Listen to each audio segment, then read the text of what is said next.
sister came round with this girl, didn't she, was, and she said, "This is David," and she said to me, "This is Valerie.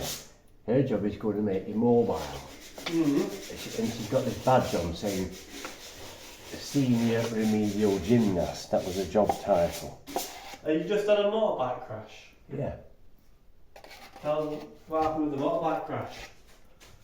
I was going to Doug Atkins in Bolton to get sprockets for my KX400 because they're main Kawasaki dealers. And there was a cemetery gym, and I was going along the fast lane in M62 towards Butch Services, and I saw these lights flashing in my mirror, and I was doing about 110 mile an hour, something like that. So I opened the throttle, and they were still right behind me, and I was doing about 120 mile an hour, and it wouldn't go any faster. So I pulled into the middle lane. There were no other traffic about, very few, one or two in the slow lane. Flashing lights, blue ones. No, it was a Scimitar GTE that wanted to get past me, 3 litre car, sports car. So I moved over, and he just went past me, not that much quicker than me. So I thought, right, I'll get in his slipstream, and I'll get him, because he was doing about 125, and I was only doing about 120. So he went past me at 5 mile an hour, and I got in his slipstream. Have I not told you this story? No, go on, tell me that. Well, the Honda CB500 twin has got a single down tube from the headstock to the frame, and it splits into two cradle underneath the engine, whereas the 500 and the 750 have got twin down tubes, and it makes it more rigid, so the frame isn't as rigid on the 500. And what happened is I got the handlebars, and I had my chin on the petrol tank and my hands on the handlebar, and I was weight training at the time, pushing a lot of weight, I was really strong. And as I went behind this Scimitar GT, it started to shake its head, a tank slapper. Yeah. They call it. Have you ever had a tank slapper? No. Well, it's usually, if you get a tray of water with dust floating on it, and you pull your finger through the water, which is about half an inch deep like a grill pan, and watch the turbulence, you'll see water go around your finger and create eddies. So as you move your finger forward, like just a couple of seconds across the tray, I'm familiar you'll see with an that. eddy there, eddy here, right, left. They alternate sides with the flow goes either side on your finger, right? Same with a motorbike, doing 125 mile an hour, and the wind going past you, it creates eddies. But there was some turbulence from the car that I was slipstreaming, so I got a tank slapper, and you won't believe the violence of this tank slapper. It was like this. 2 oscillations per second, right? Whoa. And they were going 6 inches like the bars, and I rolled in as hard as I could, and I was pushing them forward to try and get on my mic behind me, and I got my knees on the tank, and I got my elbows on my knees like this, look, so I could push my knees and take the elbows and push it forward to get even. I must have been pushing 300 pound on them bars to try and keep them straight, and I couldn't hold it.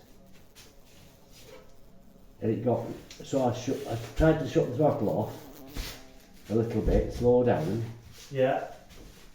and the car was pulling away then, but it went worse when I shut the throttle off because there's more weight on the front end, so I couldn't slow down. So I whacked the throttle open to full, and it eased off a little bit, but then it went worse and worse and worse. And you know when you turn your bike on full lock and it's steering lock and it's goes clunk and clunk, right? Yeah. I was doing 125 mile an hour, it was clunking on steering lock to steering lock, and I couldn't keep hold of the bars. I thought, this is time to terminate this. So I just jumped up off the foot pegs into the wind caught my chest, I did a backflip somersault and landed on my feet and knees and elbows and started sliding along the fast lane of the M62. My bike was on its side, and there was showers and showers of sparks coming off the brake and the frame and the foot pegs, and it was like bloody fireworks going off, scraping on the tarmac.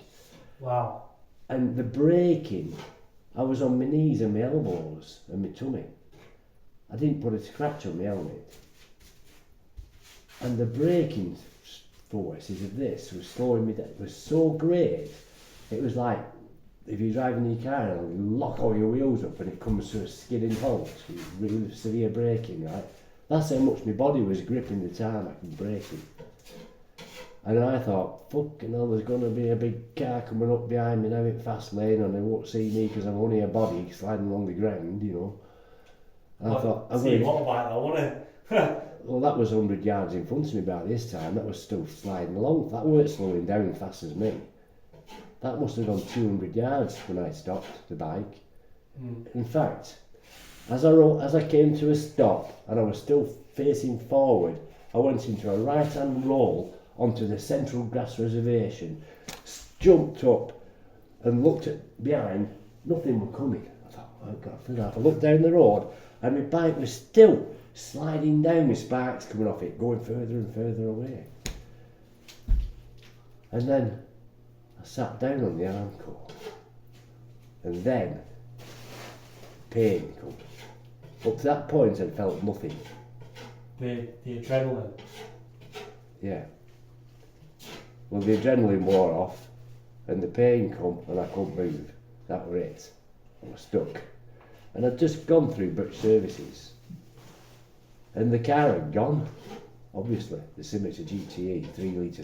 It was a fantastic car that for its day. What year was this? 1977. 1977. Do you know the date? It would be the 7th of June. Okay. Because I went, an ambulance came, didn't take it long, and they picked me up and carried me across 3 lanes of motorway to the hard shoulder, laid me on the grass, and they didn't know if I got any broken bones, but there were a lot of blood and a lot of flesh wounds. Oh. And so they said, what's that? And I said, my left boot had come off, and I'd worn holes in my elbows and knees through my leathers, and they could see my left foot was sore, so they got a big plastic sock shaped, zipped it up the front and filled it with air from a canister, and it blew up. It was like having a plaster cast on, and then they lifted it onto a stretcher with really good equipment what the ambulance people had. And they took me to Rochdale Infirmary and admitted me, and I went for X-ray. Not a single broken bone, but severe multiple lacerations. I had stitches and stitches and stitches. They cleaned my wounds up, you know. So you was telling me, who did you meet at the hospital then? Well, you know a wooden scrubbing brush that you scrub a floor with stiff bristles, yeah? Yeah. That's what they cleaned my wounds with. Ah. They scrubbed them, they injected local anaesthetic, and this left elbow here, I looked down at it, and I could see the bone. Oh. And I could see the tendon going round the bone. And they said, well, that's your nerve. If you'd have gone any further, you'd have lost the use of your arm. But it was gone through the bone, worn the bone away on the corner of the end, and the tendons were showing, and the nerve was there. One of your 9 lives, that Dad. Well, that's right. One of my 23 lives, 2.5 cats. That was one of my 23 lives. Have you not read the autobiography? Because You've told me these stories, but I mean, it's been a while since I've heard them. So I was put on a ward, and I was given painkillers, and they stitched up this wound. When I held my arm out, there was a hole there, about the length of an egg, the width of an egg, and half the depth of an egg. So it was like someone took a scoop out my elbow. And what they did, I thought, what are you going to do, Dad? There's nothing to stitch. They got the skin from the top and the skin from the bottom, pulled it together and stitched it in a line. Can you see a scar there? It's over 50 years ago, isn't it? a scar where it's been stitched. It was about So what did they do? Leave it for there? Leave an air pocket in your body? no, they pulled it together, closed it up and stitched it together. And I had stitches on both my knees and stitches on my other elbow. And my belt buckle, I took a chunk out the side of my tummy. Oh, that is bad, that. That was just a bit of flesh around your abdomen. You know, it's not like wearing through the bone on your elbows and knees, is it? Oh, no. So I got all these wounds, and I was stitched up, and I couldn't move much at all. And the nurse come over, the matron, the sister, head of the ward, came with the senior renal gymnast, and I was laying on the bed with just my underpants on, and all these dressings, because it was stonking hot, and all the windows were open, the sun was blazing in. And they come towards me, and they were like, "This is David." Yeah. They were both running from ear to ear. Look, and Malcolm looked at me, and I've never seen this before, but her pupils just went dilated, big. And I thought, "Oh, that looks nice." I've never seen it before. She was obviously turned on, and she was grinning from ear to ear. And she said, "Right, well, I'm going to start by sitting you up on the edge of the bed." And so she was getting me mobile, and we got talking, you know, and she, What's that? after about a week, or it might have been 2 weeks, I can't remember, I was discharged and went home. And I asked her for a telephone number, and she gave it me. Because I said, "I won't lash you out, can I have your telephone number?" So she gave me a telephone number, and when I got home, I rang her up. I said, "Right, it's David, yeah. She was all smiling in her voice, and I said, can I take you out on a date?" She said, yeah, I'd like that very much, she said. And I said, "Well, I've got a problem, I can't bend my knee yet, I drive, I've got a Capri." And it was a 1300 Capri, but I had a 1600 before that. No, it was a 1600, then I got a 1300 automatic. Anyway, I bought new cars, second-hand cars from the auctions every 3 months, so I'm changing my car and making a profit on every one. I said, "Well, I can't drive." She says, "Well, do you want me to do the office then? I'll come and pick you up. What's your address?" So I give her 96 Harewood Drive, OL252B. And for all she knew, I could have been on a back street in a tourist house or something, I don't know, but she pulled up onto the drive in a red MGB GT with chrome bumpers, polished, and that was a supercar of the day, that. It had a Morris Marina 1800cc engine, but with twin SU carbs. And it was, car. it was an MGB GT, and it's still collectible today. They did the MG Midget, the MGB, right, and the MGB GT, which is the Grand Tourer. So she come round and rung the doorbell. I saw her coming down the footpath because I was expecting her coming. And she come in and met my mum and dad. And we went out for a drive into a pub somewhere. And that's what she did. She took me out a few times. That's nice. And then after about a week, I could drive.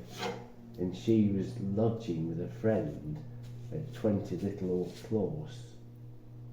No, not Little Oak Close. Yeah, Little Oak Close. Right, I think I'm done with this now.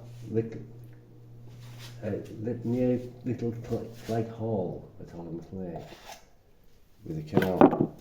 Yeah. And after a couple of weeks, I was driving, and I had a couple of pints over on the moors, and went to drop off at her house. And I said, "Well, I shouldn't really drive home." So she said, "Well, you can stay here." And that was the 22nd of June 1977. Connor's birthday, that. I didn't realise that.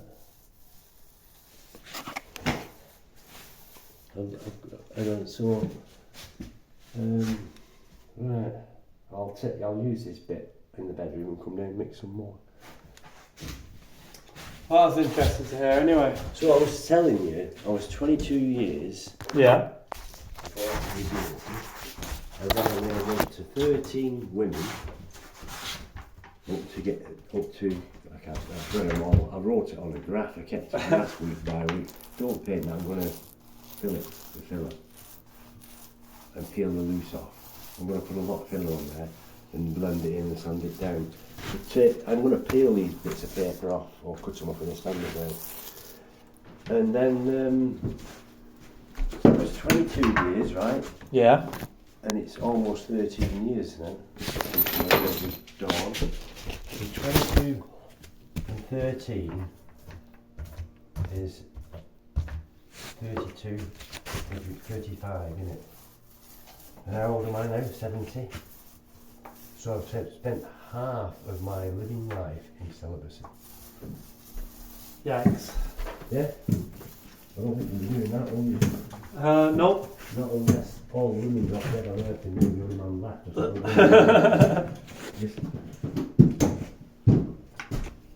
Yeah, half a lifetime.